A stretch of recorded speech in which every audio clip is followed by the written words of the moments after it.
તસવિતુર્વરેણ્યમ ભર્ગો દેવૈ. અરે ભાઈ, મારા ગ્રહો માઠા છે. હમણાં આ ઘરમાં ભટકાઈ પડું છું.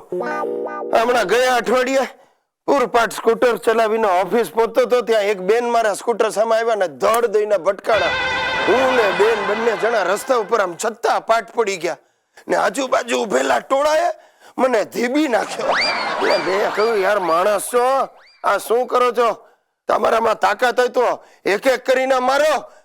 પછી શું, બધા એક એક કરીને મને ધીબી નાખ્યો. ફાટેલા કપડે ઘેરે આવ્યો એટલે સુશીલા મને કે, ભાઈ આ તમારા ગ્રહો સુધરે ને એના માટે તમે તાપી નદીમાં એકાદ ડૂબકી મારી આવો. મેં કહું ભલે, તું જેમ કેમ. તેમાં મારા સસરાએ મને પાછી શિખામણ આપી. મને કે, ગિરીશ કુમાર, તાપી નદીમાં ડૂબકી ભલે મારો પણ નાગા બાવાના આશીર્વાદ લેજો, તમારો બેડો પાર થઈ જશે, ગ્રહો બદલાઈ જશે. મેં કહ્યું ભલે સસરાજી જેમ કહો એમ. તે હું પહોંચ્યો નદી પર ને ડૂબકી મારવા જાઉં ને ત્યાં જ મેં જોયું તો એક નિર્વસ્ત્રીય માણસ નદીમાંથી બહાર નીકળ્યો. મેં કહ્યું કામ થઈ ગયું. એટલે મેં તો પાણીમાં આમ અંડર વોટર જઈને એના પગ પકડ્યા તો સાલાએ મને લાત મારી ને દોડ્યો.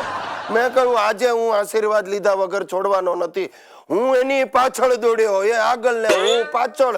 1 કિલોમીટર સુધી નાગા બાવાએ મને દોડાવ્યો ભાઈ. પણ છેલ્લે બાવો થાક્યો, હું એ હાંફું. પણ જેવો ધીમો પડ્યો ને મેં જઈને પાછા પગ પકડી લીધા.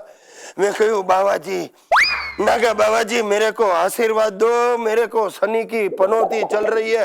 मुने के हराम खोर, मेरे पग छोड़, मैं नागा बाबा नहीं हूँ. मेरे कपड़े कोई नदी के किनारे पर से चोर गया है.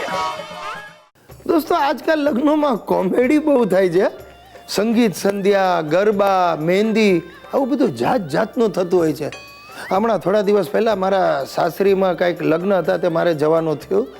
મારા એક દૂરના શાળાના લગ્ન હતા. નામ એનું ભીખો.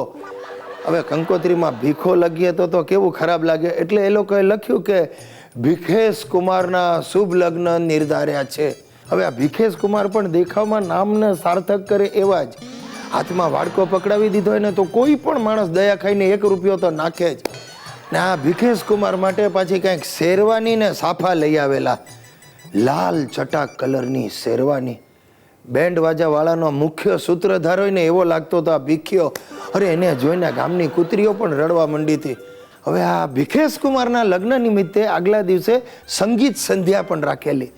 કોઠી જેવા અમારા સાસુ એટલે કે આ ભીખેશના મમ્મી, એમણે તો 2 મહિનાથી કંઈક નૃત્યની પ્રેક્ટિસ કરી હતી.